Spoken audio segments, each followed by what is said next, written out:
Качан адамдын ачуусу келип атканда, кайнап турганыңда, эч качан чындыкты көрбөйсүң деген экен. Ошол себептен ачууланып турганда эч качан чечим чыгарбагын жана эч кимге ишенбегин деген экен. Демек, ачуулуу адамдын жашоосу бузулуп кетиши оңой эле экен.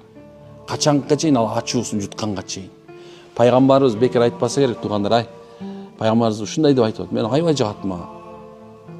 Эң араңарда эң баатырыңар дейт. Жоону чапкан эмес. Алла жолунда шейит болгон эмес дейт. Эмнеси?